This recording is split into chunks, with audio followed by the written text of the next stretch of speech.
So we off mic just recorded probably what's going to be the funniest part of the podcast. Or lack of recording.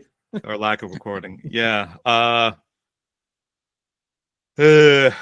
downhill from here, fellas. What are we going to do? Fellers. Yeah, the usual. The usual. Fair enough. Welcome to episode 76 of Rebels Without a Pod, the show that dares ask the question, how do we know our great alien leader isn't just some twisted ass freak? These are the questions that we have to ask. You're right. Yep. My name is John. Joining me tonight, Andy, who does our artwork and graphic design. Good evening. Naveen on music and audio production. Hello. And Pod Daddy Eric, who... Eric! Get back in the truck, Eric! Eric! What the fuck is that? Eric, get back in the truck! No, Dude, just fucking leave him. I think they're friendly. I think they look at they're waving to me. Eric, come back. That we didn't even see you get out of the truck. You No, got leave him. I can't leave Eric. We have a podcast to I do. think we're gonna take a nap in this field. Eric.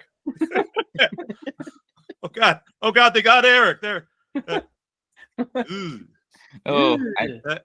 Anybody have a pair of 3D glasses? That's just. Hey guys. Whoa. Oh, sorry. Hey, I just got back. Okay. Yeah. Oh, glad you're back. It's such a weird movie, man. I definitely don't recommend it.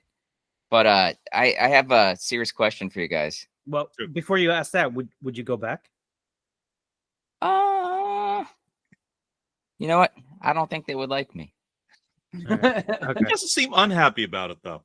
No, he doesn't. Yeah. No. But what's your question? Yeah, go for it. And this is a little weird, and I should probably know the answer to this by now. But with like all the advancements in science and stuff, is it possible for a guy to get, pregnant?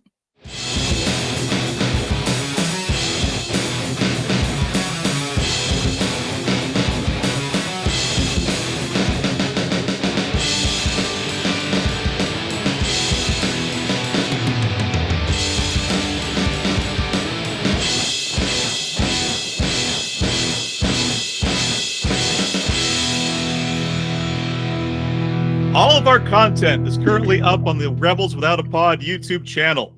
Please remember to like, comment, subscribe.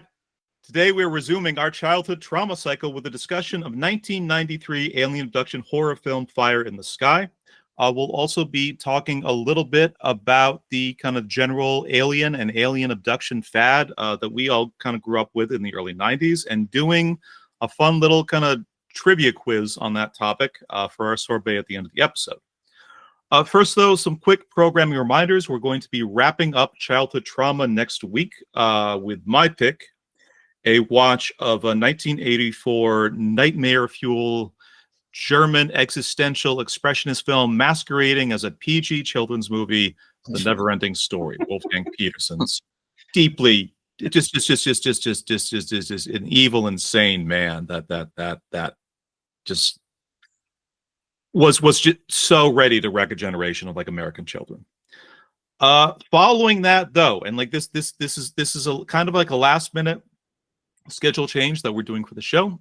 We decided through the in consideration of just some of the actual adult trauma that we put our dear co-host Andy through, like the last few weeks or months or the previous 75 episodes, whatever it's that you want to say. We thought that we take a little break and let Andy pick a one-off movie for us to watch in an episode that we are calling "We Love You, Andy, and We Hate to See You This Stressed." Now, pre-record, we were having a conversation. Andy still may be a little bit stressed because he said a few days ago that he had narrowed his pick down to 12 movies. And just prior to us starting the episode, he said he had narrowed it down to about 7. So, buddy, where are you right now? Do you have a pick for your special kind of palliative one-off that we're doing? Well, okay. First of all, I will say it was 12 movies. I narrowed it down to 7, 6 of which were not on the original list of 12. So here we Of course. are. So here we are. This is why he can't handle spiders, folks. That's right. That's right. There's just too many legs. So I just put in the list of 7 Mhm. into random.org. I took the top 3 and I put it back in again. And the one that came out at the top, which I will admit was one of the 3 that I was really favoring Okay. out of the 7, and the one I think I'm going to go with, unless anybody has any real objections. Could we, before you announce like the winner, would you like to tell us the 2 runners up, or do you want to just kind of? Oh no, I can do that. Yeah, let us guess. I want to guess. You want to guess? Give us the 7, and then we'll pick the one that Oh, we're going to go okay. with. Okay. Homelander, The Deep, Dave. Oh, sorry, wrong Black 7. Noir. It's a different 7. Mhm. Okay, so the list, I'm going to read it sort of in random order as well. So I had Airplane. I had Young Frankenstein. Okay. Yep. I had Pee-wee's Big Adventure. Oh, Never seen it. It'd be fun. what? Put it got on the a- list. There's a lot of weird shit from the 80s. I just Oh man, Oh, I might on have the list. changed my mind then. Oh, Oh, that might change everything. Okay. You know how to hurt your friends. That was deep. Hmm. You're like, I only saw the sequel. I never saw the I original. can't believe you haven't seen that movie. The Jerk, oh, damn. Sure. Mars Attacks. Okay. Oh, that was great. Well, one we've established on the show. You have Yeah, quite a history. Of Super appropriate. Yeah. I do have a history, but again, though, like my biggest concern with that one is that you were going to make me continue to try to find the speech that I gave in Mhm. 1999 or whatever the hell, 2000. Worst case, I just would have used AI and had write a speech for you. It couldn't have been worse than the one I did. I was going to say, we weren't going to make you do it. You were just going to give us that Hmm. for free. Right. because you did it. And then let's see. So Mars Attacks, The Jerk, Airplane. Oh, Blazing Saddles Okay. and UHF. Yeah. I mean, so. Damn.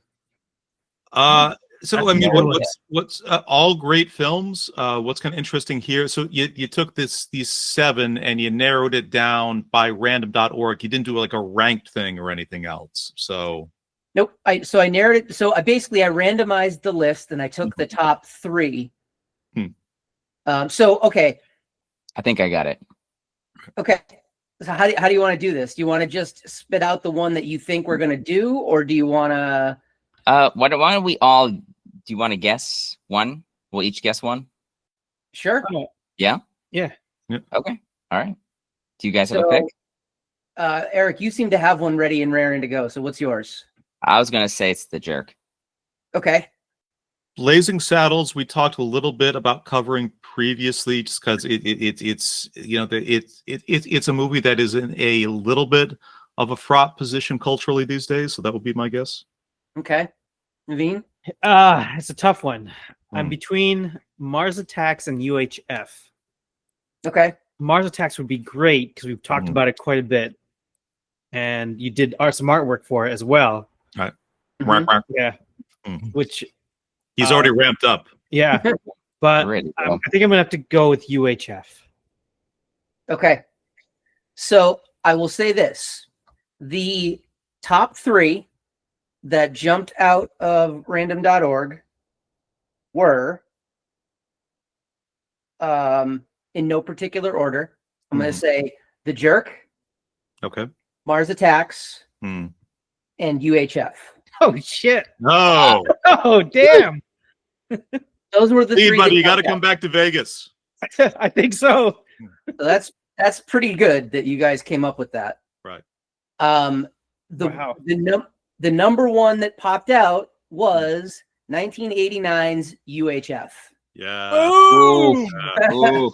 I am coming back to Las I'm Vegas. The Jerk. Yeah, that's pretty good. That's pretty good. But now the fact that Johnny has never seen Pee-wee's Big Adventure, it just seems like a massive, gaping, dripping hole in That- his.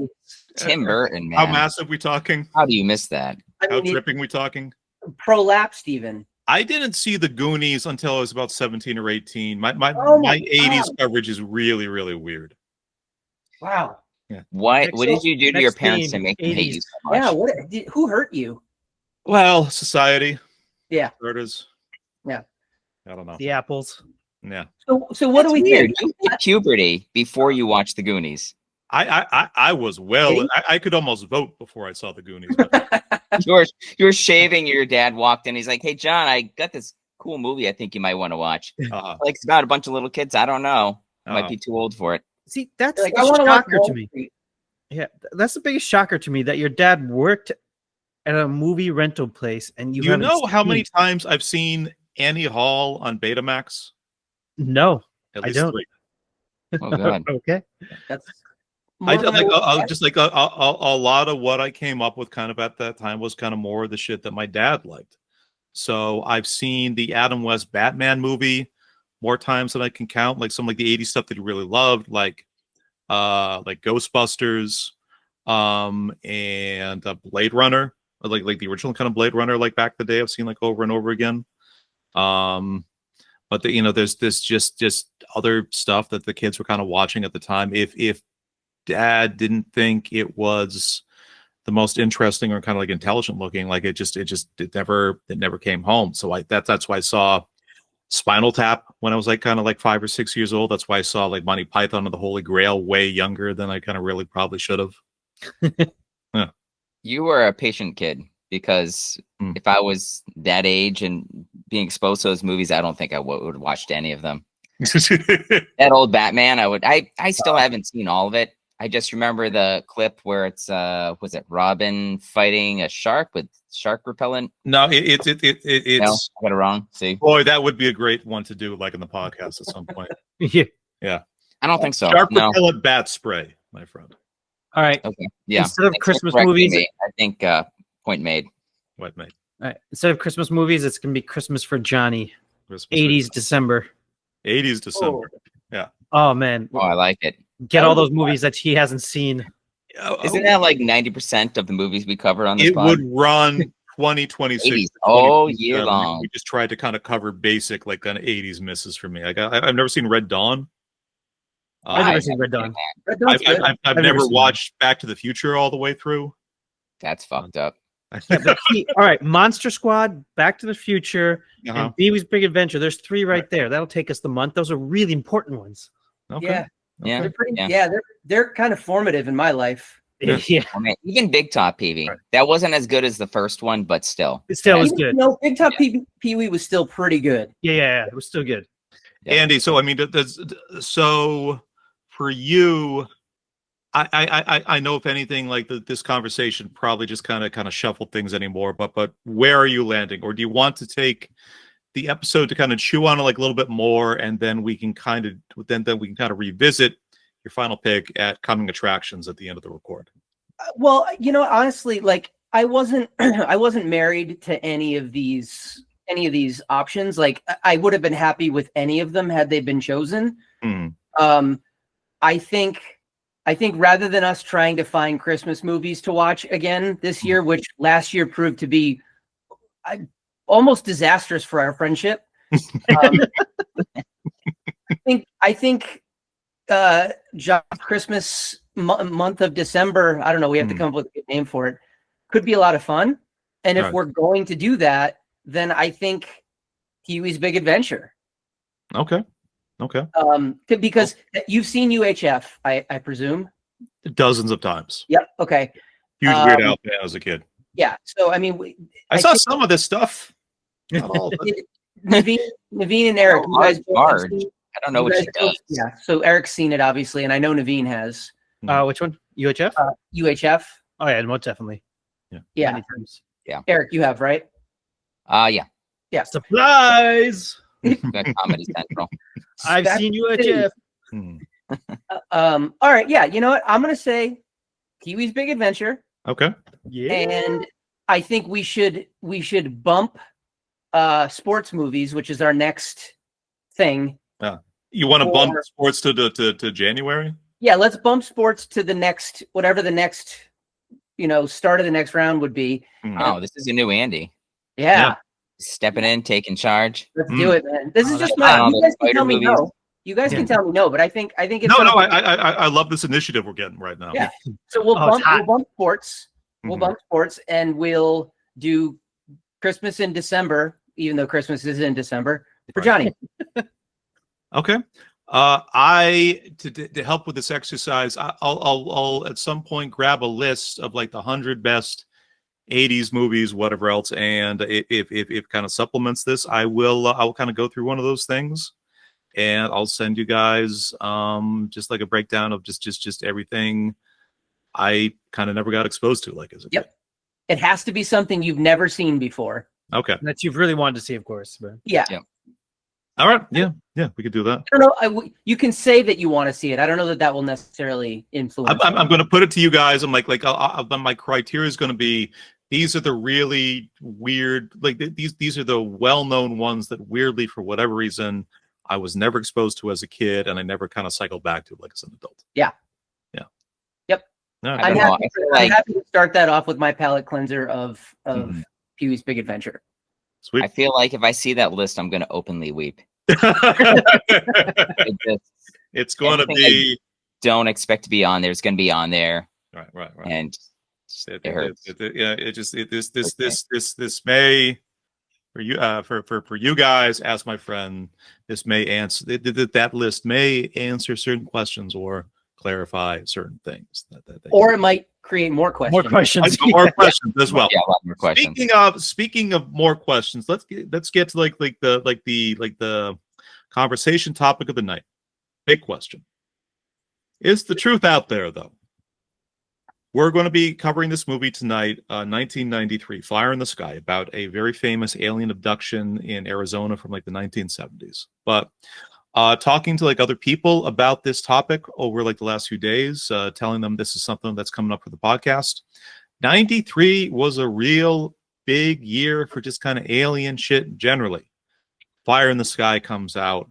The X-Files has its first season. My little brother just a few minutes ago pointed out, that really famous alien autopsy video was also released and then broadcast on national TV right around that same time. I think this is it's sort of talking not so much even kind of childhood trauma, but maybe child to like adult trauma. We as a country and as a culture, we're really, really alien crazy around like this part of time. So before we even kind of get into like the specifics of the movie itself, Andy's written a number of kind of questions, discussion points for us for the night. First, and maybe kind of I think like the biggest question of the evening, do you guys believe in aliens, or are the people that claim to have seen them just crazy and or trying to get attention? Yes. Yes.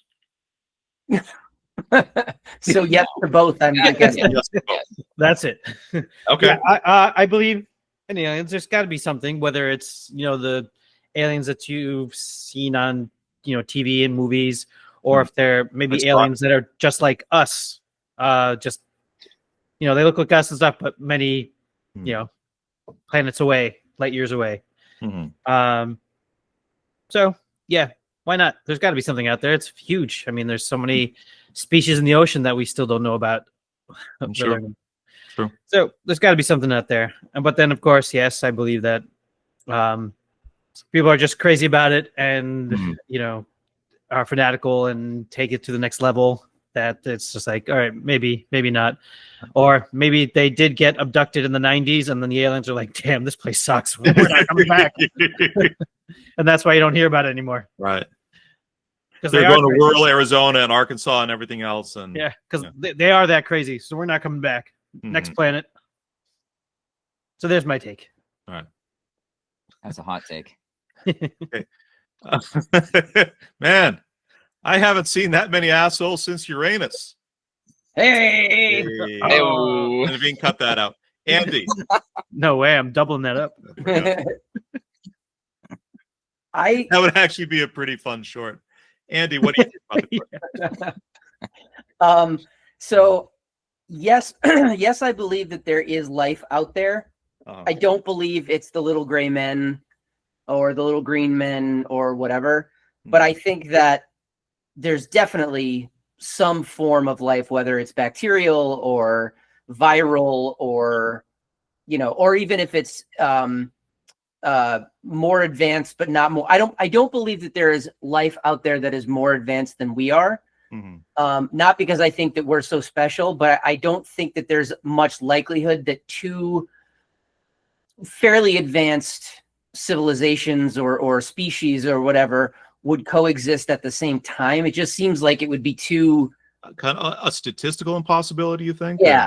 I think statistically the chances are just so slim that two advanced, although that being said, maybe I'm giving us too much credit. Maybe we're not advanced compared to whatever is out there. Maybe what's out there is, just even beyond our comprehension.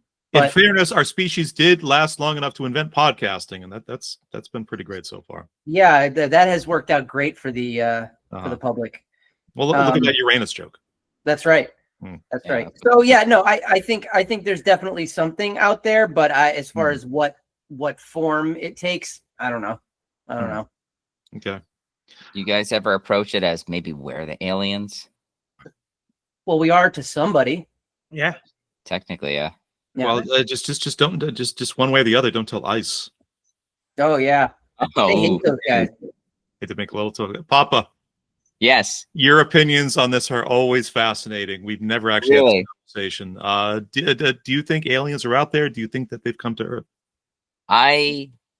You didn't bring this one up, by the way, and I thought you might or maybe not. But do you remember Weekly World News used to have this running article about Bat Boy? Of course. I was convinced after seeing Bat Boy every single time on the newsstand. He's just always in there on the front cover. I'm like, there must be a Bat Boy. There must be something different or real that's here. And then Bat Boy met a human, and they fell in love, and they had bat babies. Yeah. And then I realized that they're not mean aliens. They're friendly aliens, and we can all coexist. No, I used to believe in that weird shit that maybe aliens did exist. My kids, I think the number one thing they're afraid of is aliens. Now, in 2025, this is a thing that they have in their heads. Because it's like a foreign thing to them. And they're not even all the exposure to movies that everything I've shown them, Gremlins, all these different kinds of movies. I thought that there'd be something that they'd be more afraid of, or they believe in more. Right. But aliens for them is just, it's something that they're like. Do you have any ideas or any sort of suspicion on what it is that kind of hits a nerve for your boys? I don't think it would be my influence. I don't think I've threatened them with like, if they don't go to bed on time, that aliens are going to come get them. Right. It's usually more like, do you remember I had that like troll that was in my basement? Yeah, there's a door in my basement. Right. That it's used to actually. I tell this to all my coworkers. All that's in there is just like is this the one next to the washing machines? It's like a little kind of half door. It's just like a plywood door. Nothing special. I have some camping equipment in there. I have like a little fridge and stuff. You told the boys a troll lived on the other side of that door. I told them if they don't go to bed, that if they want to stay up, I have somebody that will watch them, which is the troll that lives in the basement behind the plywood door. And there's no lighting in there, so it's a little dark. Right. I just say that I think that's just solid parenting. That's fantastic. Thank you. I will withhold any commentary that it sounds like the other two dads on the show were they're very in line like this. Yeah. You know what? My parents, though, it's my parents' influence because for the longest time they had this button in our car, the family car, that it said eject. And it was red. And if we acted up, they said they were going to push it. That's awesome. That is fucking awesome. That is awesome. Yeah. I wish I put that in the car. Oh man, that's the Staples so button. That was easy. I don't think I've ever pushed that button. And then they sold the car. That's phenomenal. If you tried to push it now, you'd still have like that Clockwork Orange conditioning of no. I'd push it and fucking aliens would come down and they'd be like, why'd you push the button? Right. You couldn't listen to your parents. Why'd you push the button? We don't want to come here. Aliens, I think maybe do exist. Have we met them? Us personally, I don't think so. Have other Earthlings met them? Possibly. I'm not really sure. I'm not too concerned about it. An amazing answer. And full stop. Just 10 out of 10. No notes. I'm going to sort of like wind this down on like the boring take that I have for anything. I don't believe aliens may or may not kind of be out there. I don't really know. Do I think that they have come to Earth? Do I think they've made contact with people or governments? Do I think that they look like they did the way they're kind of we kind of collectively have just accepted aliens kind of actually look at that point? I really don't think so. It's a little bit the same for me as God and the devil and angels and ghosts and everything else. I think that if there was anything definitive, I think if there was anything that could be observed and confirmed, this podcast would not be a movie podcast. This podcast every week would be like, well, holy fuck, aliens exist, right? So it's just I don't think I have like a particularly like original kind of take on that. I wasn't even kind of like that honed in on. So let's kind of go sort of real quick, specifically thinking back on this time period, like the early 90s.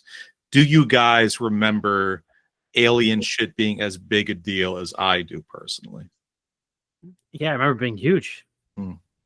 Huge. You're hearing about alien abductions on the radio. There's that whole cult, Heaven's Gate. Sure. They're gonna get the funniest SNL hold open ever was a news report that said, "My God, we have just retrieved a video transmission from the upper atmosphere, and it's all the Heaven's Gate people chilling with the aliens on a UFO."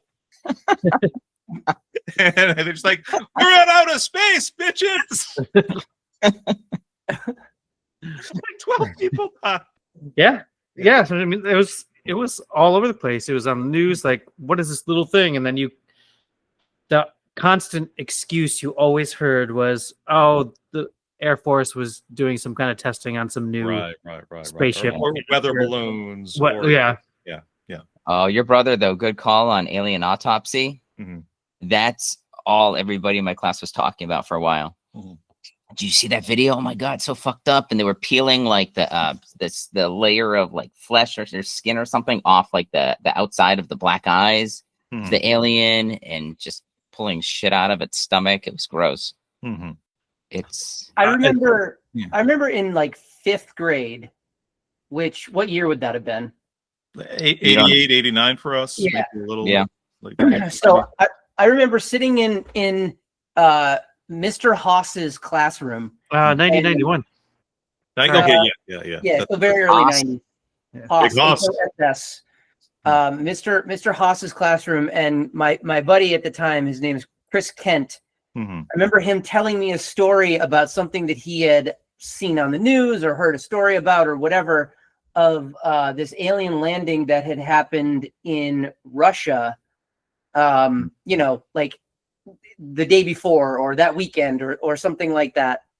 And how, it came down in broad daylight and it landed in the middle of like this, fairly populous location, the square or something like that in Russia. And there were all these eyewitnesses and everything. And of course, we didn't have the internet, and it was also in Russia, so that added there too. Yeah. Right. There's also an article on Weekly World News about it. Right. And I had absolutely no way of, confirming or denying this solid source. Right. Solid source. That's right. That's exactly right. Not even front page, like a Bat Boy was dating Salma Hayek at the time, which good job, Bat Boy. Bat Boy beats the Kremlin. Yeah, I mean, Clark Kent trying to friends push away the alien thing. Like, it's not me. I'm not the alien. I'm Clark Kent. Yep. So anyway, I remember that. I remember a whole day of me and Chris Kent and Jim Clancy going back and forth about this alien landing in Russia and how unbelievable and scary. And I really do think that that's where my fear of aliens kind of started. Right. And it then, I guess to bring it back around, it came to a head when this movie came out. This is right around when I just was terrified of the concept. Right. Just scared the shit out of me. Well, on top of that, my memory of the thing is like, there's kind of a confluence of like these movies are coming out, these TV shows are coming out, these alien autopsy videos are coming out. But I think also pretty importantly, maybe kind of mass media in the States is getting a bit more consolidated at this point. And we're also getting the first vestiges of the internet are happening finally. And like the thing I remember being so scary in this time frame about the idea of kind of aliens, of kind of kidnappings, of just kind of human experimentation, these autopsies, everything else, is it kind of at the time felt like all these kind of disparate reports or descriptions of these things, it kind of felt like everything was converging together. It kind of at the time started to feel like, oh, people are actually having a shit from different parts of the country, from different parts of the world, are starting to have a shared experience. I don't know if you guys had kind of the same sense, but I think it's this idea of kind of like a big.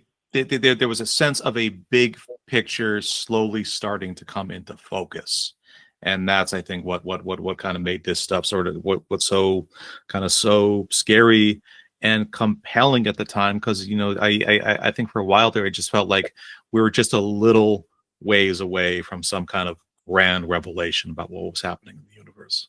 I mean, the whole thing behind X-Files, I mean, that really kind of brought it to the front, but also that fact that they keep beating it into like the truth is out there. Right. All those people that have all these, weird theories now about maybe aliens or monsters or whatever. Right. They're like, maybe there is something to it. Yeah. On network TV, 9 o'clock every Friday, you could see a thing that kind of confirmed even like your craziest or sort of worst suspicions about what's happening in the world. Mm-hmm. I like the fact where they'd have it's kind of infiltrated like human society to some degree. Yeah. And it's like, okay, we got to find out what it is and how do we stop it? Mm-hmm.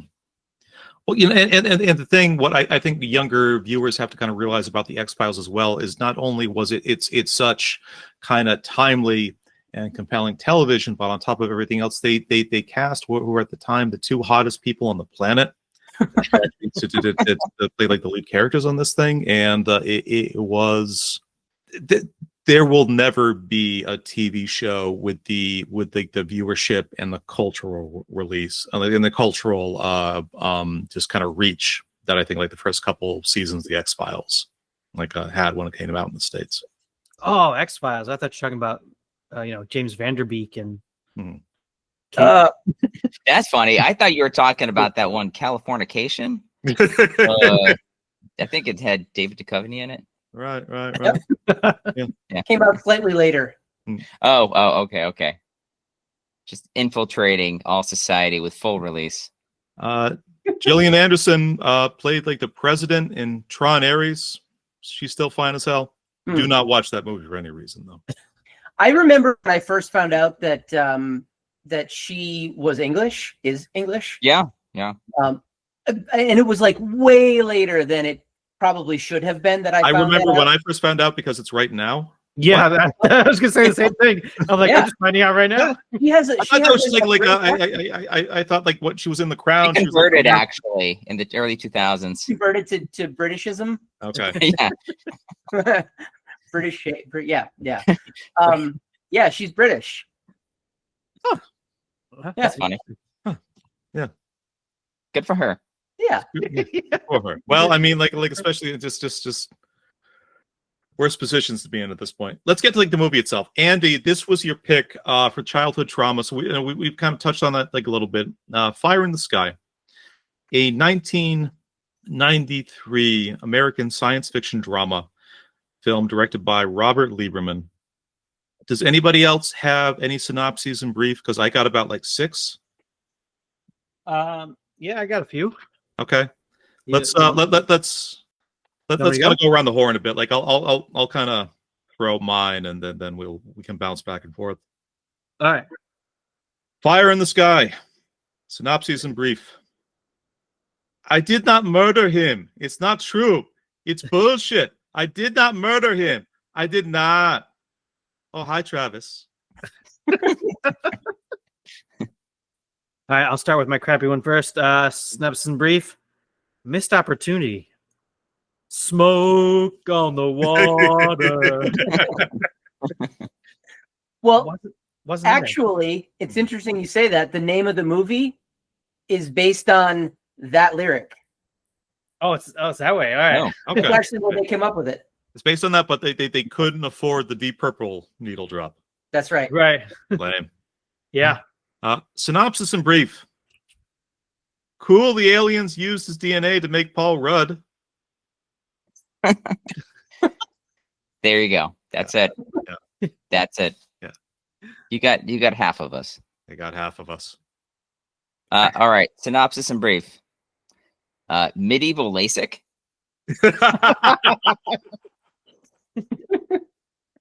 Oh God, that scene is so rough. Nice. Oh, Hold still. I don't have one because I did not want to think about this movie any more than I did. And I actually watched it, 2 weeks ago now, because thinking that we were going to do this last week and then we just weren't able to. Yep. So, and since then I hadn't really thought about it until just yesterday when I was like, oh, I got to come up with some talking points and shit like that. And I just came straight back to the movie, and the only, well, we'll talk about that later. The thing that sticks in my head. Okay. Continue. All right. Synopsis in brief. T-1000 tries to go legit, making a better life for himself. Nice. Synopsis in brief. Fooled you. Can't believe you fell for the oldest trick in the book.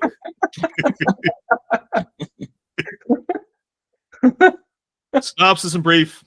So we got 6 for the Santa Clarita Lumberjack cosplay meetup. We're definitely real men of the earth. Salty fellows. Synopsis in brief. Travis was safer outside the truck. Well, maybe. Yeah. The movie based on Travis Walton's book, The Walton Experience, adapted by Tracy Torme, which describes an extraterrestrial abduction. The film stars D.B. Sweeney as Walton and Robert Patrick as his best friend and future brother-in-law, Mike Rogers. Fire in the Sky grossed $20 million domestically on a $15 million budget and received mixed reviews, currently holding a 51% rating on Rotten Tomatoes. It was nominated for 4 Saturn Awards. 2.5 stars from our buddy Roger, who writes For what awards? Saturn Awards. What's a Sounds to me Saturn like the award? fix is in. Yeah, I mean it's kind of like a niche kind of nerd sci-fi like award. I don't even know if they're gonna give them out anymore. All right. Okay. All right. It was brought up like on Wikipedia, like it was important. Yeah, they only award it to people that are part of the organization AFAR. Sorry. Wait, what is afar? It's been 2 weeks. I get it. Yeah. It was in the movie. Yeah. The guy has the Alien- card. That alien group. AFAR. Oh, those guys. Yeah. Okay. Yeah. They later pivoted and now they're like an Earth-based GWAR, like sort of like fan club. They only go. not Jafar. Afar. Yeah. Right. 2.5 stars from Raj, who writes Fire in the Sky, tells another one of those stories about an innocent human victim who was abducted into an alien spacecraft and subject to bizarre medical experience before being dumped back on Earth. The movie begins with the ominous words, "This is a true story," which is almost always a warning that it would have been better if it had not been. Later, we learn that key participants all passed lie detector tests, but Roger says, hey, it's good enough for me. So, Andy, let's kind of go around the horn, general impressions. Let's start with you. Had you seen this film since it kind of messed you up like a little bit as a kid? No, number one. Number two, I had never actually seen the entire movie from start to finish chronologically, if you will. I'd seen bits and pieces of it as, you flip through channels or HBO or whatever. Never made it all the way through it. Never really wanted to or had a reason to. So I guess general impressions. I would say not a bad movie, not a great movie, but not terrible. I think I think the majority of it was compelling enough. You know, it was good enough. It was entertaining enough. But I think a lot of it was totally overacted. So I think the casting was mediocre, but maybe they just took what they could. This is literally Robert Patrick's follow-up to playing again the T-1000 in Terminator 2: Judgment Day. Yeah, and I would say hey, people forget that if they have a mullet. Yeah, but I would say of all the actors that were in it, he might have been one of the better ones. Sure. You know. Yeah. And I would say that the movie also felt kind of almost like they just rushed the ending of it. Like it felt almost incomplete in some way. You know, he gets found cowering in a corner naked. They bring him home. There's a period of time where he's sort of like, you know, can't be consoled and he can't be really reached and he's distant and whatever. And then they flash forward just like a couple of years and he's got a family and he things are better for him than they are for Walton. Right. I'm sorry. Rogers. Yeah. It's just, I don't know. It just felt like a weird ending to a movie. I mean, that dude should have been, and still to this day should be, absolutely fucked in the head from this thing happening. Like, if it was in fact true, which I have my suspicions, like this guy, his whole life from that point forward, how do you not just constantly have PTSD and flashbacks? Not to mention being just like, why won't anybody believe me? Like, I can't, like, I'm not the crazy one here. Like, I don't know. Yeah. It felt like there was a whole other movie after this movie that would have been more interesting. You're assuming, by the way, that Travis is a normal human being. Sure. Which I can attest he is not. So I watched quite a few. I went down a bit of a rabbit hole. And I watched. It's just by Eric saying that I know he went down a very big rabbit hole. Yeah. But we'll get to Alice in Wonderland in like a little bit. But yes. Andy, what did you discover? All I was going to say was I watched a couple of like mini documentaries about the whole thing on YouTube, and take that with a grain of salt. But like he seems to this day, he seemed, well, maybe not to this day, but to the day that he was doing that documentary, like a relatively well-adjusted dude who like realizes that he's got a moneymaker on his hands, and he just kind of like leans into the tongue-in-cheekiness of it. Like, yeah, this is the telephone booth where they found me, and now there's this little carved alien in it, and all this kind of shit. Like, I don't know. It just all felt too convenient to me. Yeah. The way it got tied up. Well, it's kind of interesting though too, because I kind of felt that way watching the movie. In the beginning, you had Robert Patrick's character. It was like, all right, that's the story we're going with. Everybody's got it. And then there's the scene later on when they're going to find Dallas because he just wasn't around. And he's like, I told you we shouldn't have told that story. Like, there were just moments. It's like it seemed like it was going to there's moments like the script and the director allow for a little ambiguity to slip through. Right, like it's going to come to a head like it was just a hoax or something. Right. Yeah, he's like, guys, we don't want to be loggers anymore. Let's go on 3. 1, 2, 3. Empty motors. Naveen, general impressions. You have like had you watched this back in the day? I mean, I heard about it, and it was always curious since there was all that hype behind aliens and things that I wanted to see it, but just never did actually. And watching it was kind of fun, but not so much. It was fun. Yeah, it was fun. Yeah, kind of. Not really. I mean, the needles and eyeballs. That's my kind of fun. The acting was tough to get around. I mean, it didn't make it quite believable, but the storyline was still kind of cool. That kept me hooked and wanting to find out what was happening. But it also did kind of drag. How maybe it shouldn't have been like 2 hours. Yeah, or close to 2 hours. That hurt. No. Papa, how about yourself? You have a good time with this one? Yeah, I thought this was a really cool Hallmark Channel movie. Yep. They showed this at theaters, right? I just want to confirm that. That's not like a alien conspiracy or something. No, it was $20 in million. theaters. This Fuck. isn't like a sci-fi special. Right. Fucking hell. That is incredible. Yeah. I was watching this and right off the bat, I'm like, this is bullshit. This is total bullshit. Also, the fact that Travis is a fucking spaz, man.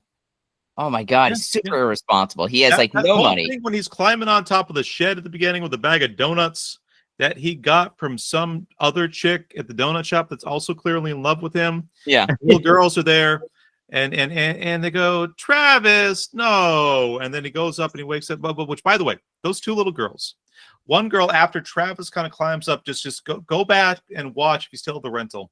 The two little girls look at each other, and one makes a face that is more terrifying, honestly, than anything that happened during the alien abduction. Oh my God, huge expressions. Yeah. This one girl is just eyes, wide eyes the whole time. Yeah. Right. Let me It's phone you, kinda Travis. crazy. Bring donuts. Yeah. Yeah, he was. I was also confused. I'm like, is that Mike's daughter? I don't know. Yeah, you know, that's the first thing that went through my head. I mean, maybe he started at 16. Who knows? Right. Yeah. It could, I'm not going to put it past him. I'm so in love with you. He's a logger, country logger. Mike's 19-year-old older sister, just to be clear. That's something weird. Yeah, they were also maybe Mormons. Was that established? Mormonism was It's called out at some mentioned, point. and then the guy with the glasses says he's part of the Mormon church, and that's kind of a thing. Yeah. We don't believe in any of this stuff. There's no way that we would ever try to like fake my buddy getting abducted and we'd all be in on it. That'd be like too much. Like that's Right. Wait, the guy with the glasses, is that the B movie Ethan Hawke you're talking about? maybe. Sure. Yeah, sure.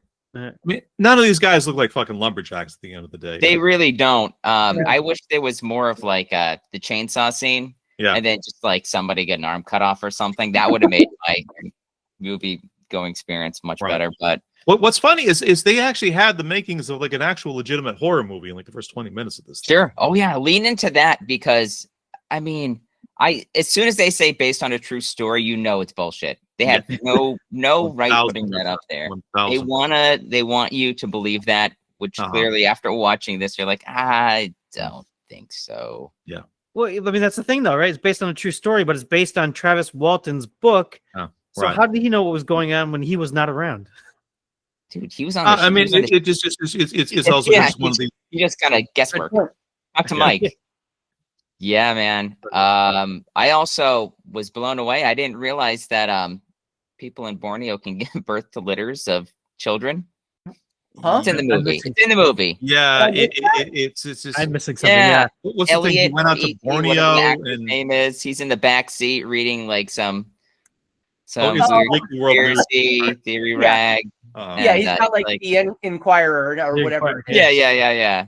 Some lady in Borneo gave birth to a litter of 13, and they all chuckle and you learn something new every day. Yeah, well, the third largest island in the world, not to be confused with Brunei, Borneo, or Brunei. Wait. What's the bat population? What's the bat population? I'm just saying that maybe I don't have time to they're there. Entire Wikipedia page. Okay. I'd say there's a strong chance that maybe 100% of the people in that truck, that was the very first time they ever heard of a place called Borneo. Right. That's true. I'm looking at the map now. It's apparently larger than Indonesia. Cool. The more you know, man. This movie for me, this is a kind of thing that we haven't really covered on this podcast before. But when I studied film like a little bit in college, and you would kind of come across these things occasionally, especially with older movies, where like the majority of the thing is not that interesting, but it has a small section at one part that's a big deal. That's a thing that kind of people and talk about. This movie I thought was, Eric said it better than I could. Hallmark movie nonsense, made for TV, inexplicable acting, bad dialogue, based on a guy whose story is bullshit, based on performance, like it's just invoking performances that are like bullshit. It's just everything in the town and with the cops was just exhausting, and I struggle getting through this thing. And then the last 10 minutes have some of the best executed, gnarliest, most unique horror movie shit that I've ever seen, like in a film. Everything when Travis supposedly is in like the UFO, the way he kind of claws his way out of the pod, the way that he tries to escape, he finds the spacesuits, the aliens grab him, they kind of drag him down the hall. It's all shit I think nobody had really kind of seen before, and I can't think of a horror movie that kind of does this specific kind of thing. I can't think of anything like that that's kind of been made since then. So a big kind of question for me, and I'll kind of throw this to the group,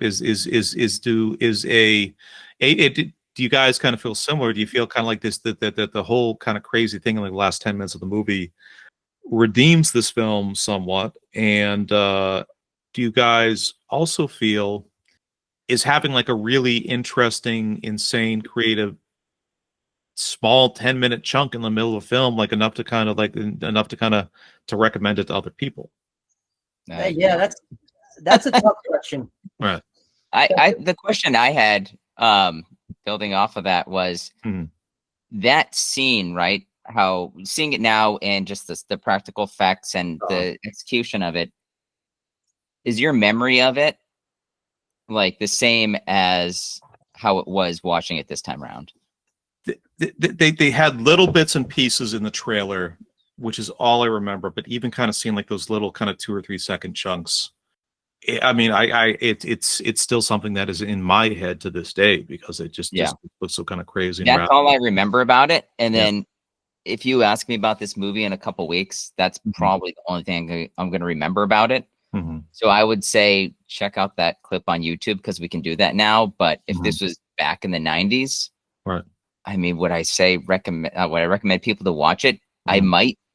I didn't watch it though back then either. I just saw that scene probably on cable television.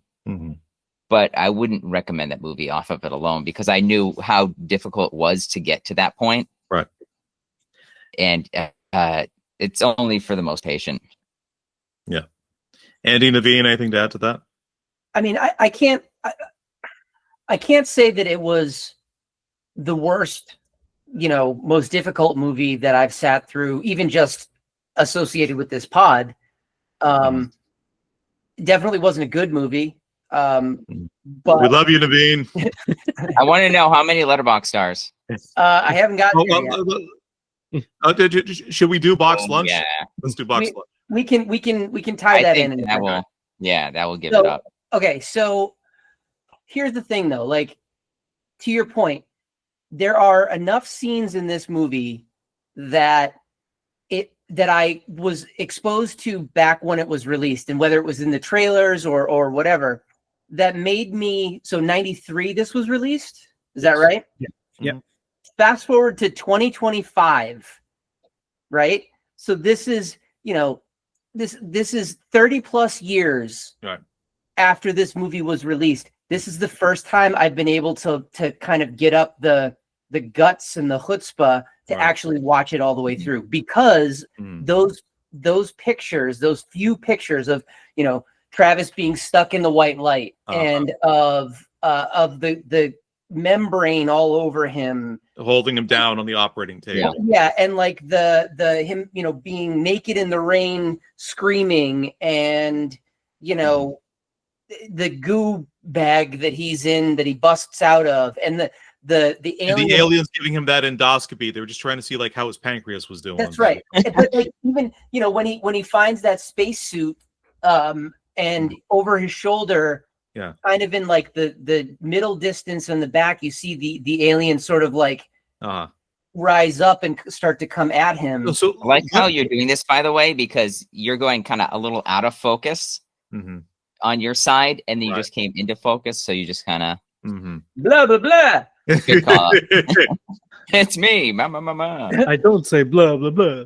But like that shit is burned into my brain. And even now, when I see that the movie was really not as scary as probably my, 13-year-old brain thought it was at the time, like that shit is still really, really memorable. And like, to Johnny's point, pretty singular, pretty unique. Yeah. So let's kind of like jump to one of like Andy's like talking points for this. So Andy asked for like the pod. I think we can all agree that the alien abduction scenes are pretty disturbing. What makes them so effective, and how do they tap into our deeper fears about powerlessness and the unknown? So let me answer this one first because I think I don't know. I think I've got something here. Okay. Work with me. So, okay. There's this aspect to this movie of contrast where the director takes this thing that is completely foreign to us, meaning, you know, aliens and being on a spaceship and all that kind of shit, and like kind of butts it directly up against things that are familiar with us, like being, you know, in a doctor's office or like scientific settings or like an operating room or whatever. When Travis is brought to the hospital and he's kind of being wheeled through the ER, and he's on a gurney, he's looking up the lights. That's actually invoking like the memories that he had of what happened. Yeah. And like we all know, you know, from the millions of TV shows and movies that we've watched, plus any of our own experiences, if there are any, what it, you know, kind of what those settings look like. You know, the slab table and the lights and the people hanging over and looking down at you, you know, and putting the anesthesia over your nose and whatever else. Like, but so like you got that familiar aspect to what's going on in these scenes, but then it's contrasted with the fact that it's like, you know, that he's being held down by this wet membrane and that like they're going in through his eye with this needle, and none of those guys washed their hands. You can definitely didn't wash their hands. They also stripped him first. We got to make sure he's completely naked when we do this. Completely naked. Yeah. So I think for me that, you know, that's something that I found even now kind of unsettling. It's like, you know, with me having been in the hospital a number of times and gone through surgeries and all that kind of shit, like a lot of that stuff is familiar, and to see it put into this context of like, he's up on this spaceship surrounded by these beings that he doesn't know exist. He didn't know existed until that point. And then also having this fear of like, holy shit, they're going to fucking cut me open and they're going to like check out my insides. Do I live through this? Are they going to kill me? Like, what's going to happen here? Like, that's scary. That's really scary stuff. So to me, it's a fantastical extraterrestrial, very bizarre thing. But what you're saying here is it's in a way it invokes a lot of very real, plausible, grounded things that we've all kind of been through to one degree or another. Yeah, I'd say so.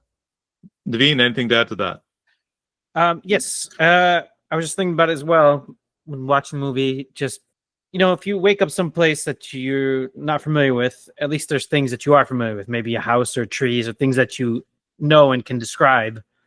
But I mean, waking up in this goo in just like this pod is, you know, got to be crazy scary and a little unknown, which makes it worse. And then, of course, this pod is kind of scary to me, and I'm completely dry. Yeah. I thought this is how you always like follow that up with say, hey, do you want to go camping? It'll be good for you. It'll be good for you. It'll toughen you up. Build character. Build character. Human cocoon. It's actually just a hammock covered in lube.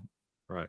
Yeah, and I think that also, even though it's a short amount of time, it is kind of building up that suspense as well. He's just in there by himself.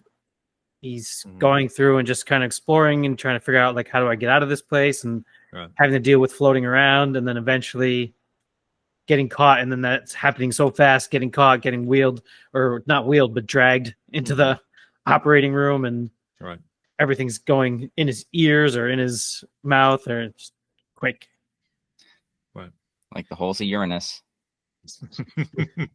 I only have one, but all right. Oh, okay. And it's not plural. Yeah. I've got a few.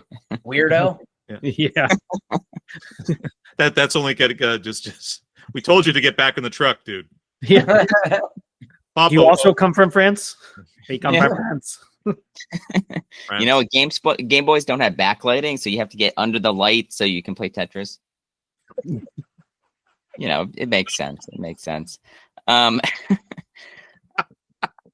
Nothing about this makes sense. It was I a like 90s thing. You know, I that's liked a it. 90s reference I for the liked 90s kids. Yeah. They get it. They get it. Using What do you- Uranus to light up the Game Boy. Yeah. Right. Let's light this anus on fire. Times were Fire. different back in the 90s, back in the last century. Yeah. Right. They were. We just didn't know. Fire in Naveen's house. Yeah, I think this movie really the key thing to think about, even if you don't if you're say what 12 or 13, you see that scene where the alien abduction and an autopsy. I mean, another way that you can think about it too, especially as a kid, is that whole thing where your parents are like, avoid strangers, don't talk to strangers. Don't, Sure. Don't, if the stranger's in a car asking for directions, don't go with them. And that fear, like, what happens to you if you do? Mhm. It happened to me when I was younger. I was walking back from the town pool once, and I was 13 or 14, and some guy stopped over, and he's just like pulled over right next to me on the side of the road. I only lived like a mile away from the pool, and he goes, Hey, look, you look all wet and stuff. I don't want you to catch cold or anything. Do you want to? I can just drive you home. Whoa. No problem at all. Okay. And I'm like, no eye contact. Don't even look at him. Just keep walking. And I'm like, no, I'm good. I'm good. And then he's like, all right, and just took off. Jeez. It wasn't a neighbor. Nobody I knew. Whoa. Scared the hell out of me. Fucking guy. Wow. Yeah. But thinking about that kind of thing where, Travis is an innocent situation. He goes out to see what the light is about, gets picked up by aliens. He's essentially kidnapped, and they force him to do all these awful things. And it just kind of feeds into your fears when you're a kid, like what could happen behind closed doors. Right. Because all that stranger danger stuff that we kind of got when we were coming up, there was never an explanation of what the consequence was. Yeah. Oh, exactly. How many movies did you see about that? But then you see something like this where they're like, a bunch of strangers are gonna tie you down, rip all your clothes off, and then it's gonna get weird.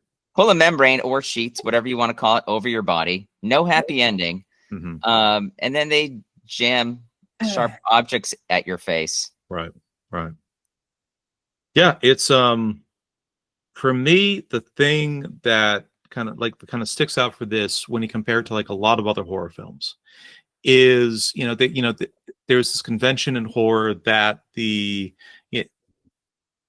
there's a convention that is used because you need to be able to tell a story about a person kind of just actively struggling or pushing back against a situation. But very rarely in a horror film do you see a person that is so terrified and overwhelmed by the strangeness of going on that they just shut down. That's not how these things are made. What's really interesting, I think what's kind of really chilling about like the UFO scenes in this is he is scared shitless the entire time. He's barely trying to fight. He's not trying to like figure out the situation. He's just, everything is happening to him. He's almost like a completely sort of passive participant in the entire thing. You compare that to like many horror movies where like people get over the idea really quickly. Oh, I guess vampires are real. I guess ghosts are real. I guess I guess there's a guy with like a hockey mask and chainsaw coming after me, like whatever, like the fuck else. It's just what is I think kind of very interesting and unique about this movie is like, those things look a lot smaller than him, but he's so terrified. He's such in like flight or kind of just fight or flight mode at this point. He's more or less kind of completely shut down. He's freaked out, but largely he's just kind of being dragged all over the place. And there's nothing he's really able to do because all of this is so bizarre and terrifying and strange. Is it that just like his any consciousness, any kind of willpower, any ability to sort of fight back has just completely left this guy's body. And that's that when you're a big horror fan, that's just not something that you see a lot of the time, but it is so, when you watch this, it is so specifically strictly human. Do you think this influenced The Matrix? I had the exact same thought. Neo wakes up in his goopy cocoon and why do my eyes hurt? I'll bring it up now, but that's one of my trivia. It Yeah? was the same guys who did The Matrix. What is? Really? That It- the pot, The yeah, aliens? The yeah. same aliens? Son of a gun. Yeah. yeah. No, this is the same effects house. Oh, ILM. really? Really? Wild. Yeah. I love what you did in Fire in the Sky.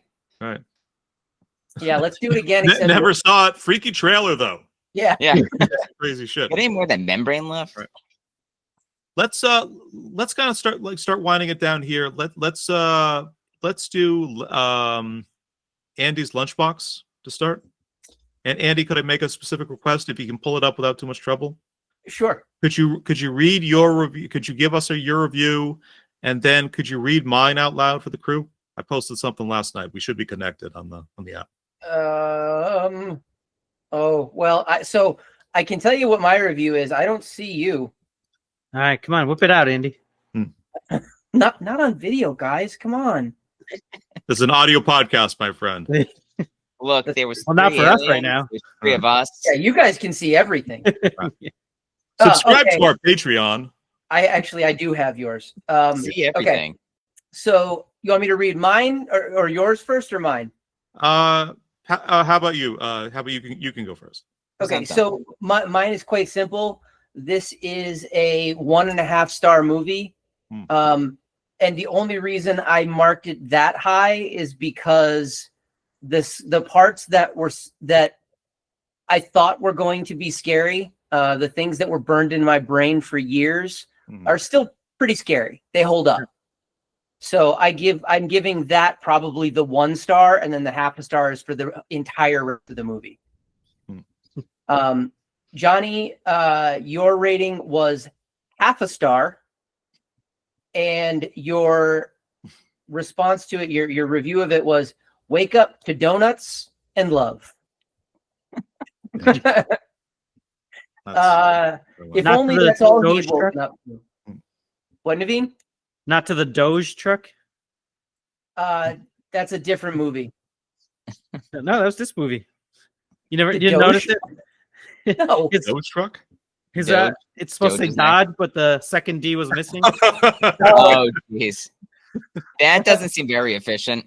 A young Elon Musk is inspired about a currency. Any trivia for you guys at all? I got one. Sure.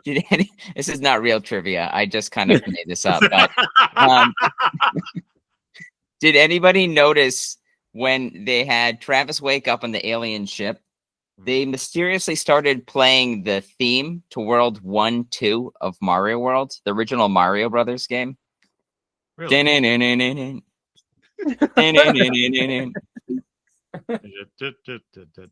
It actually, yeah. Just go back and I know you won't, but go back and listen to it at some point. So, are you trying to get people to rent this movie to watch it? Like, here, No, like please a cult don't. faulty? Please don't. Cult No. following? Fuck the algorithm. Yeah. If you can physically rent it, then by all means rent it. The data But you scientists at can't, Amazon so- are like, oh, like the Opportunity Knocks guys, they're at it again. Yeah. I have to figure more people have rented Fire in the Sky through Amazon than have rented Opportunity Knocks. Yeah, I would agree. Yeah. Yeah.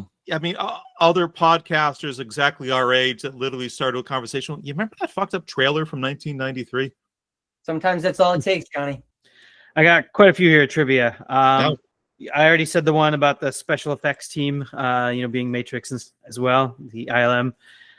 Travis and Daniel Walton are actually in this movie. In the I saw the real Travis. the real Travis Walton's there. Yeah. In what This- scene? They are in the church scene where the town is gathering to figure out what to do. Oh, Travis he's a weird looking dude. You'll Yeah. recognize him. yes. Yeah. Was on Rogan not too long ago. Yeah. Was he really? Of course I he actually was. that was one of the things that I watched on YouTube. It's like probably the only time I've ever watched Rogan all the way through, or at least a segment. Does he seem more credible after watching his Rogan appearance? He sure does not. Okay.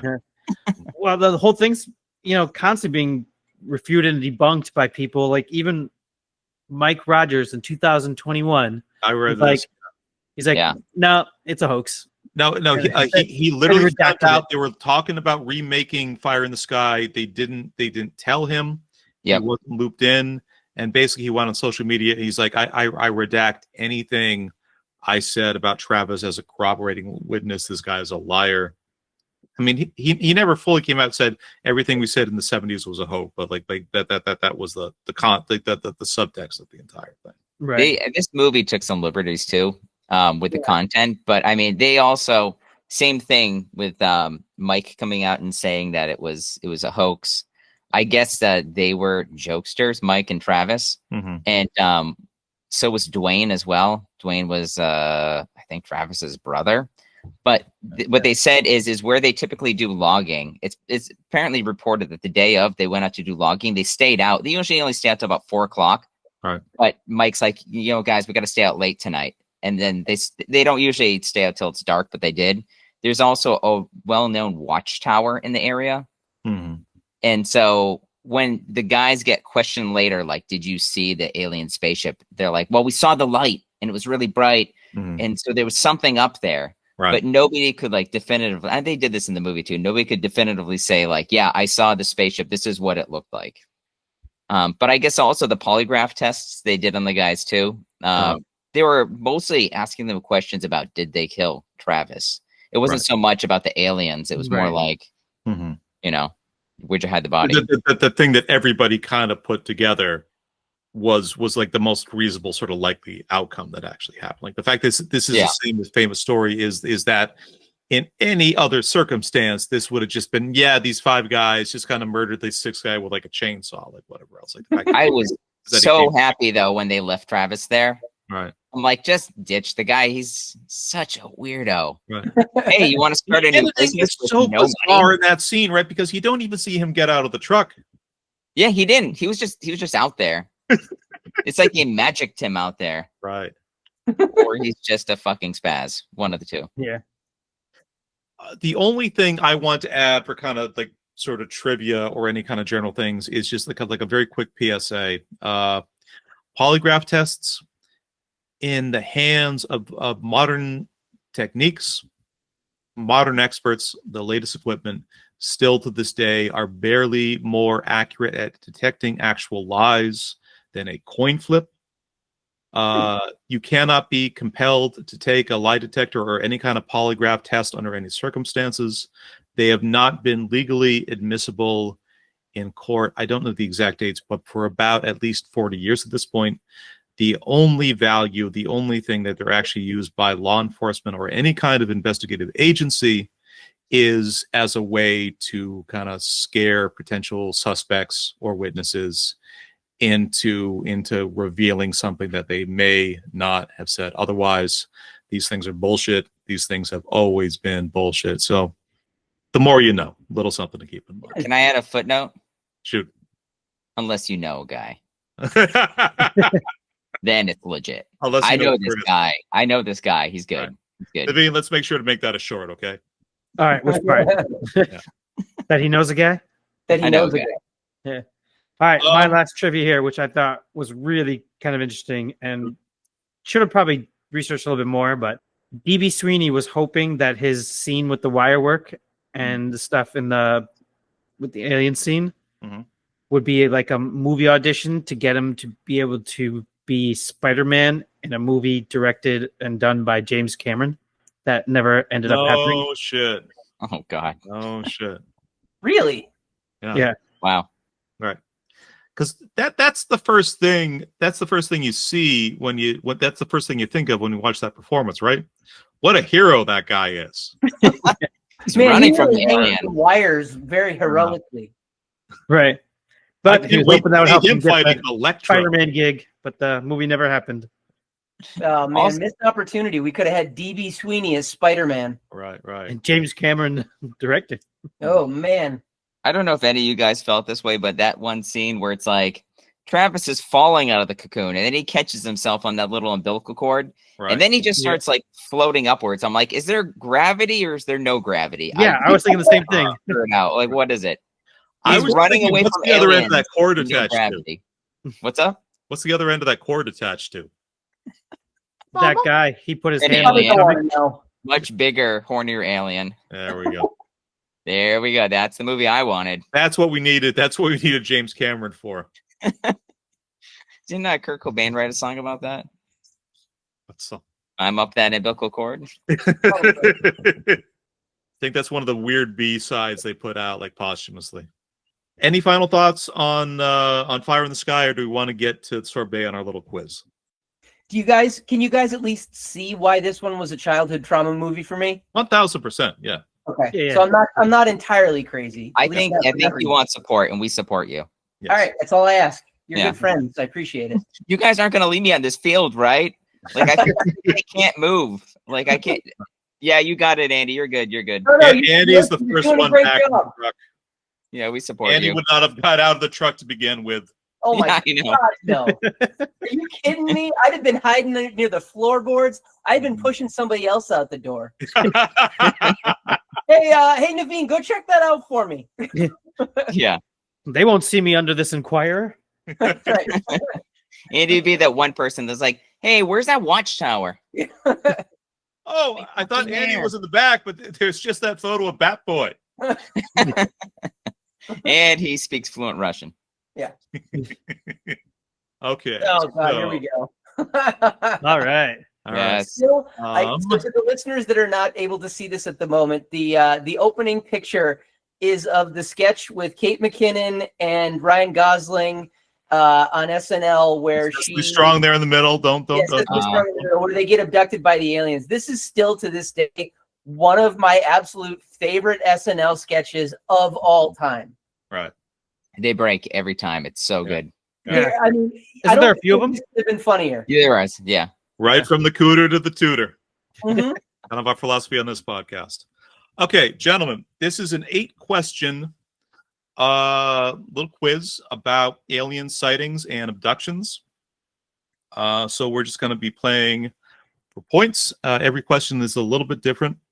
If you think you know the answer, buzz in by saying by doing your best little alien voice, whatever that may be for you. Okay, here we go. Question 1. What year was the first reported UFO sighting in the United States? And you don't have to buzz in for this one, just the closest guest will win.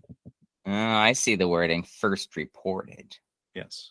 Well, if they saw a UFO and they didn't tell anyone about it, I can't really put that on the quiz. I mean, they've been here for years. Let's just put that out Right. there. I'll go. I'll start. Meet. Don't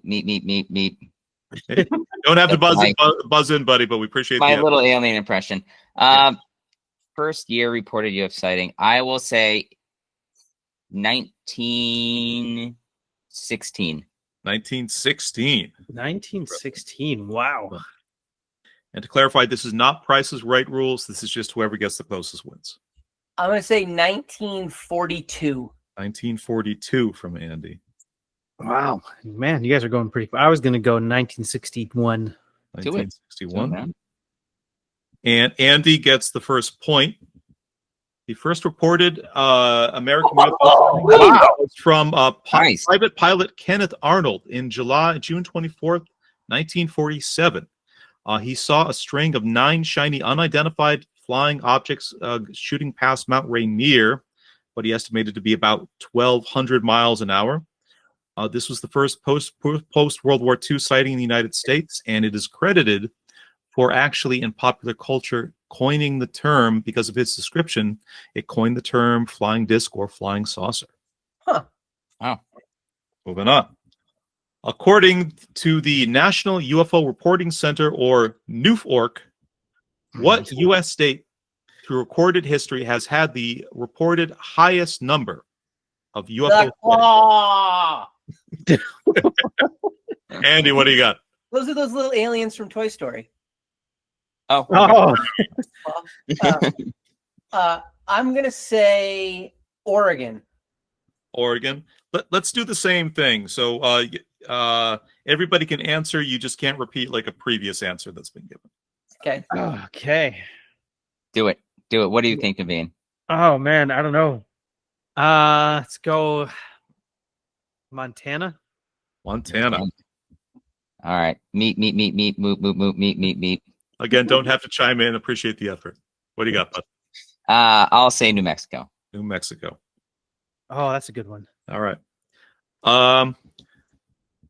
None of you are correct. The first person to buzz in gets a single last chance guess. Connecticut. Was that an alien? There's this farm where they keep calling in about UFOs. Blap, bloop, blap, Nevada. Naveen, Nevada is your second guess. Yeah. None of you got it. It was actually California with 16,989 logged UFO reports in the Newf-Orc database. But what we can see here is a visualization. If you go to like their website, no free ads, but they have a very cool 3D model of the Earth where you can kind of spin the globe around and see where alien, the concentration, sort of like reported alien sites. Pretty much the rest of the world is dark, and then the United States itself is kind of lit up like Christmas morning.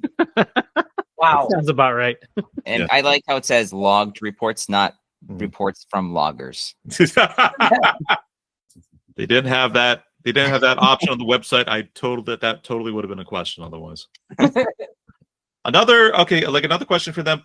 Per Newf-Orc, outside of North America, what country has the highest rate of UFO sightings? Has to be in South America. I kill me. That's Andy. That's what Alf said. Good Alf shout out. Yeah. I'm gonna say. I'm gonna call back Russia. Russia is incorrect. Naveen, Eric, chance to steal. Wow. Oh, wow. Eric, what do you got?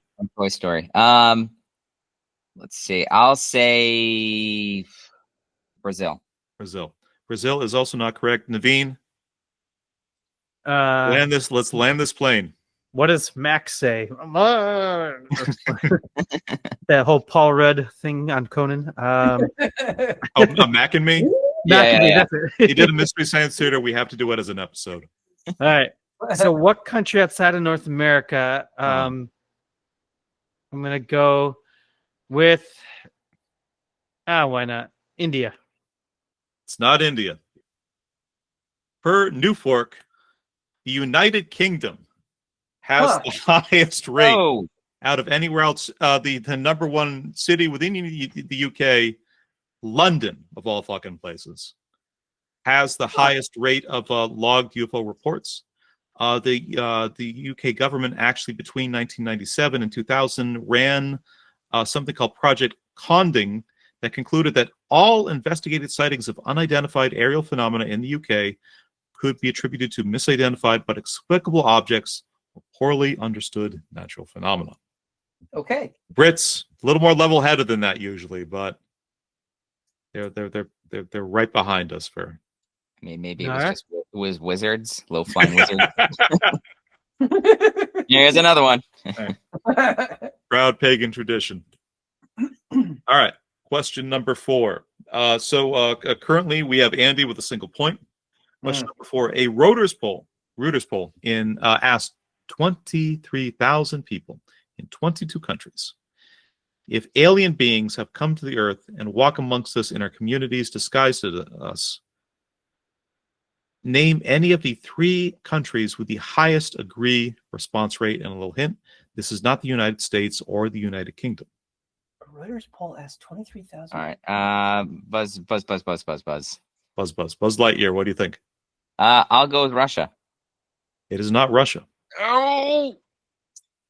3 countries with the highest agreed response rate. Yes. Any of the 3 will get you the point. Spain. I'm sorry, you have to buzz in first. Oh, yeah. Phone home. Thank you. Naveen, what is your answer?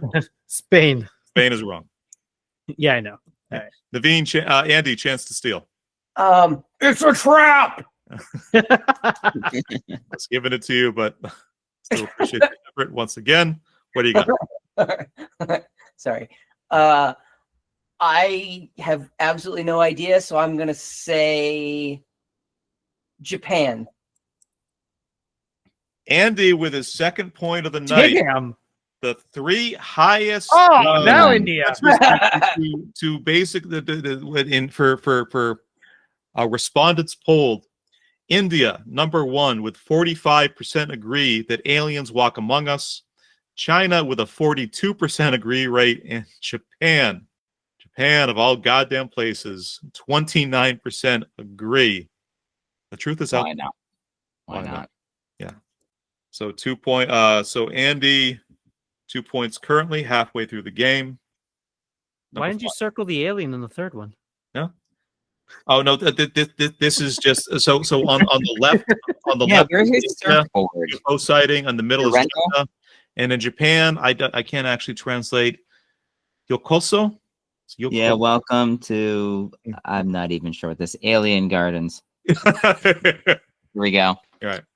There's a little town of about 5,000 in northern Japan called Ino that supposedly has like the highest frequency of like alien visitations in the entire country. Kind of become a bit for them. And the last one does say UFO souvenirs. It's just frisbees all painted silver. What? No lights? So maybe you can add lights on there. Why not? Yeah, They have frisbees with lights on them now. They do. Question 5. What modern technology or group of technologies has been correlated with recorded history's highest drop-off in reported UFO sightings? Recorded history's highest drop-off, meaning what? Like it's less now because of this technology? Technology was introduced, and people like the rate of reported UFOs just plummeted after it came out. Cell phones. Okay. A buzz in first. What am I'm blanking on aliens. That sounds more like a Bigfoot. Please try again. Okay. How about Morgan? Can you do a Morgan Mindy sign in? Morgan Nanu. Okay. There What's your it is. All right. Cell phones or smartphones. Yeah. Cell phones and digital cameras. A 2018 article in Gizmodo suggested a 30 to 40% drop in a 5-year period, 2012 to 2017, of UFO sightings worldwide. This is largely considered the decade where about anybody on the planet could get their hands on a cell phone with a digital camera if they wanted one. After that happened, there was just the cultural shift was such that there's people reporting that kind of thing. There are higher expectations for corroborative evidence, videos, photos, whatever else. Somebody says, I just saw a UFO, and it just kind of like the world changed such that people could reasonably say to them, so where's your pictures of it? Where's like the video that you were supposed to take? So that's 1 point for Naveen. All right. I'm on the board. Question 6. What neurological disorder has been suggested as a possible explanation for many alien abduction experiences? Neurological. Live long and prosper. Andy, what do you got? I'm going to say dementia. Not dementia. Naveen, Eric, Chancellor. I don't know many neurological disorders. I'll narrow it down. A sleeping disorder. Oh. Mogwai. Are they aliens? Alien, or did we? He was in the Jungle Book, right? Naveen, what do you got? Sleepwalking. Close. Papa, chance to steal. Why am I blanking on this? Hold on one sec. I got this. Insomnia. Not quite. Sleep paralysis. A 2003 study by Harvard suggested sleep paralysis symptoms: full body paralysis, hallucinations, particularly of an external presence, sometimes a demon, sometimes a monster, sometimes what's described as a literal alien, and feelings of fear and abject terror may plausibly explain many alien abduction experiences. All right. Well, all right. Sure. Cool story, man. Cool story. What famous computer hacker has claimed being unable to find any evidence of alien contact in the United States Defense Department files? beep beep boop beep beep beep beep beep. What do you got? Edward Snowden. Edward Snowden is correct. Oh wow! I was gonna say Dade. Snowden. Quotes from Snowden. This is from his a memoir, Permanent Record. As far as I could tell, aliens have never contacted Earth, or at least they haven't contacted U.S. intelligence. And this is Snowden on the Joe Rogan Experience, number 1368. The idea we're hiding aliens, if we are hiding them, I had ridiculous access to the networks of the NSA, the CIA, the military, all of those groups. I couldn't find anything, he said. So if it's hidden, and it could be hidden, it's hidden really damn well, even from the people who are on the inside. I like how he looks like he's photoshopped in that photo there. Yeah. I mean, he literally like the truth is out there. No, I mean like he zoomed in from Russia or wherever he's hanging out. Yeah. Yeah. Howdy, folks. He didn't actually fly back to Austin for that. Like he would have gotten arrested very, very quickly. Yeah. And final question. Cycling back to like the alien mania of like 1993 and how it sort of degraded over the years. Which of the following happened in the supposed 2018 X-Files series finale, My Struggle Part 4? I'm not even going to do the letters. Magical lottery winners help track Scully's missing child. Assistant Director Skinner is crushed to death between two cars.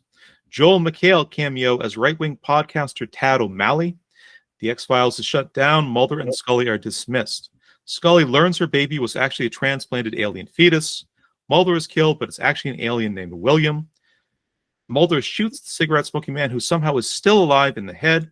Cliffhanger, Scully, pregnancy reveal. It could be any one of these things, none of the above, 2 to 3 of the above, 4 to 5 of the above, or all of the above. Hello, dum-dum. Was that Andy? That's the great, That's just Andy. Right. That's the Great Gazoo from the Flintstones. I'm very aware that was just an amazing voice. Yes.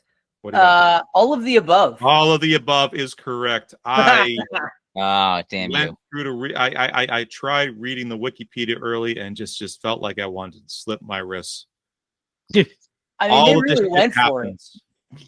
They really went for it. They certainly did, my friend. And then the question is, how many of us actually watched X-Files that long that week? Yeah, I thought it ended way earlier than that. It did. It came back for 2 seasons starting in 2016. And this is where they left it. Wow. They just keep giving Scully babies. I was gonna say, yeah, she had a few alien babies by that point. Isn't she like in her 60s at this point? Well, in her 60s and British. Yeah. Turns out. Yeah, which are both disqualifying factors for late-term pregnancies. Right. Late life. I want to say Mulder shot the cigarette smoking man, but Scully was the smoking woman. I don't know. British is the next country outside of North America that has the most UFO sightings. That's okay. true. Okay. So Coincidence? Probably. Okay, so that leaves us with Eric for a point, Naveen for a point, Andy with a very solid 3 points, appropriate for like the movie that he picked for childhood trauma. Andy, do you feel your trauma has been resolved to any extent? I mean, so aliens, the idea of aliens doesn't scare me like it used to. This movie now doesn't scare me like it used to, or at least the idea of it did. But now that I've officially watched it all the way through, there is no chance that those few scenes will ever leave my head the rest of my life. Yeah. And I will say that after watching it, the evening, so I again watched it on an airplane. I spend a lot of time on an airplane lately. I got to the hotel late, got into bed pretty much immediately, and it took me about a half an hour to fall asleep because I was just running over those scenes in my head over and over and over and over again. So I guess maybe I'm still scared. I don't know. Not, I think, like the scariest movie we've covered on the pod. Not even like the scariest for like this cycle, but like those 10 minutes are a real motherfucker because I said earlier, but because there's nothing. And actually, Eric, as kind of the resident like real horror expert, the move of you got the lead character in the foreground, yeah, you got a supposed inanimate object in the background. And at one point, they're doing something naive, and this thing that's supposed to be immobile or empty turns and looks up. That's been a thing that they've used in horror movies since then. But can you think of anything made prior to this movie that kind of used that move? In 1993. Yeah. No, not the top of my head. Yeah, that might have been. I mean, similar to kind of arachnophobia of the supposedly completely still corpse, but all of a sudden the live spider kind of pops out like back at the last second. I mean, that's an overdone trope too. Episode 76, Rebels Without a Pod, Fire in the Sky, coming up next. Winding down the cycle with a deeply fucked up movie for at least yours truly. I'm very much looking forward to this revisit and this conversation. Wolfgang Petersen's Neverending Story. And then after that, Pee-wee's Big Adventure, if I remember correctly, Tim Burton's feature debut. That's going to be a really interesting watch. Yes, indeed. Question. Shoot. Neverending Story. How old were you when you watched it for the first time? All the way through? Yeah, sure. Why not? Grad school. What? Wow. All the way through grad school. My father, who worked at the video store, brought it home once. And I tried coming out at 4 different times. This is probably like 95, 85, 86. Came out of my room 4 different times. Saw a single frame of what was happening on the screen. Turned around, went back into my room, threw my blanket over my head, and like waited. I just kind of sat there. Without giving too much away for next week, what is there? Are there a couple scenes or one scene or whatever that like really stick out to you in this particular movie coming up, like it did with me? I don't want to kind of step too much on the conversation, but don't mention the actual scenes. I just wonder, do you have scenes? The whole movie is scary.